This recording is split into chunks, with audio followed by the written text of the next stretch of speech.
Halo semuanya, perkenalkan nama saya Rintolina Bortumeang dengan NPM 25412049. Di video kali ini, saya akan mengulas film Mencuri Raden Saleh, sebuah film Indonesia tahun 2022 yang disutradarai oleh Angga Dwi Masa Songko.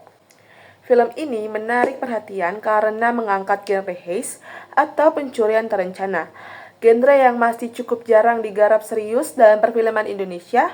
Buat saya, film ini terasa segar karena bukan cuman menawarkan aksi, tetapi juga menyuguhkan konflik pribadi, persahabatan, dan permainan strategi yang bikin penonton terus penasaran. Secara umum, film ini bercerita tentang Piko, seorang mahasiswa seni rupa yang punya bakat besar dalam melukis dan memalsukan karya seni.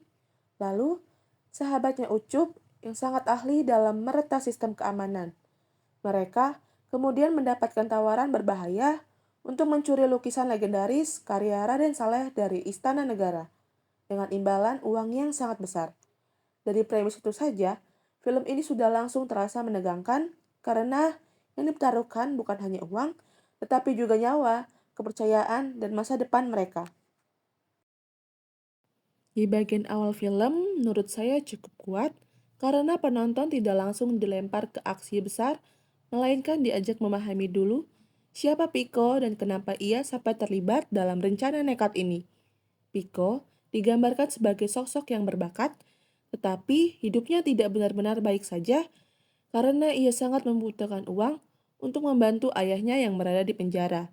Disinilah film mulai terasa lebih dalam karena pencurian yang dilakukan tokoh utama tidak terlahir dari keserakahan semata, melainkan dari tekanan hidup dan keadaan keluarga yang rumit.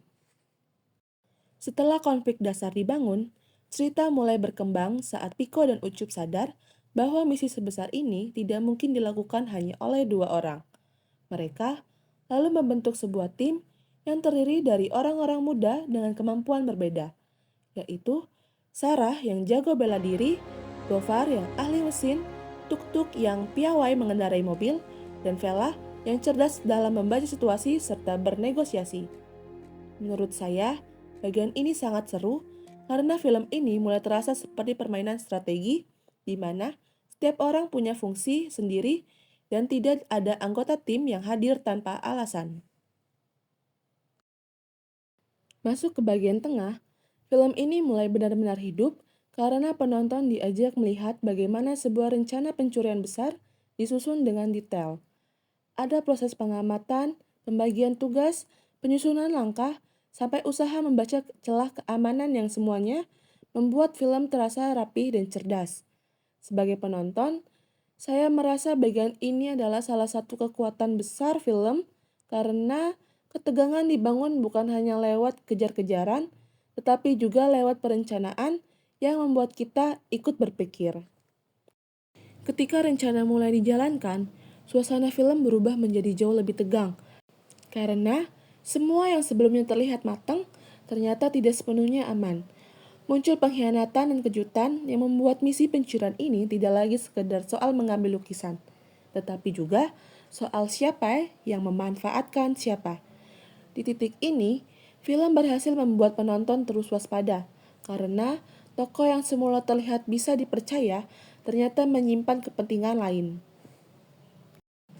Kalau dilihat lebih dalam, Mencuri Raden Saleh bukan hanya film tentang aksi pencurian, tetapi juga film tentang anak muda yang berusaha bertahan di tengah tekanan hidup masing-masing.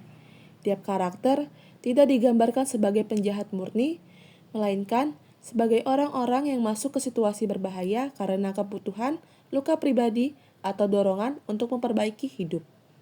Itu sebabnya film ini terasa lebih manusiawi karena di balik aksi besar yang terlihat keren, ada sisi emosional yang membuat penonton bisa tetap terhubung dengan para tokohnya. Kita masuk ke karakter Piko. Menurut saya, Piko adalah pusat emosi film ini karena ia bukan tokoh jagoan yang sempurna, melainkan sosok yang pintar, berbakat, tetapi juga terdesak keadaan. Ia punya kemampuan seni yang luar biasa, tetapi justru kemampuan itu menyeretnya ke dunia yang berisiko tinggi ketika ia harus memalsukan lukisan demi bertahan. Karakter seperti ini membuat cerita lebih menarik karena penonton tidak hanya menonton aksi, tetapi juga melihat pergulatan moral seorang anak yang ingin menolong keluarganya dengan cara yang salah. Salah satu hal yang saya suka adalah hubungan antar tokoh dengan tim terasa cukup hidup dan tidak datar. Mereka memang bekerja sama, tetapi tetap membawa ego, ketakutan, dan kepentingan masing-masing. Sehingga tim ini terasa realistis dan tidak terlalu dibuat-buat. Karena itulah, saat konflik mulai muncul di antara mereka, penonton bisa ikut merasakan tegangnya bukan hanya karena misi berbahaya, tetapi karena rasa percaya di dalam tim juga mulai goyah. Nah, kelebihan dari film ini yang pertama, jelas ada pada keberaniannya mengangkat genre heist dengan skala besar dan tampilan yang serius. Kelebihan kedua terletak pada kualitas teknisnya, seperti gerak kamera, visual, dan musik latar yang mampu membangun suasana menegangkan dan membuat film terasa megah. Selain itu, film ini juga berhasil memadukan aksi dengan drama personal, sehingga penonton tidak hanya terpukau oleh rencananya, tetapi juga peduli pada nasib tokoh-tokohnya. Walaupun sangat seru, film ini tetap punya beberapa kekurangan yang menurut saya cukup terasa. Beberapa adegan aksi dinilai kurang esensial terhadap perkembangan cerita, sehingga terkesan dimasukkan agar film tampak lebih keren. Selain itu, penyelesaian konflik keluarga Pico sebenarnya bisa digali lebih dalam lagi, supaya sisi emosional film ini menjadi lebih kuat dan lebih membekas setelah penonton selesai menonton. Sebagai penonton, saya melihat Mencuri Raden Saleh sebagai film yang menyenangkan karena berhasil memberi paket lengkap. Ada strategi, aksi, persahabatan, konflik, dan kejutan. Film ini juga terasa penting karena menunjukkan bahwa perfilman Indonesia mampu membuat tontonan dengan skala besar dan konsep yang berani. Kalau saya menilai secara pribadi, film ini sangat layak diapresiasi karena mampu membuat penonton tegang sekaligus tetap peduli pada cerita manusianya.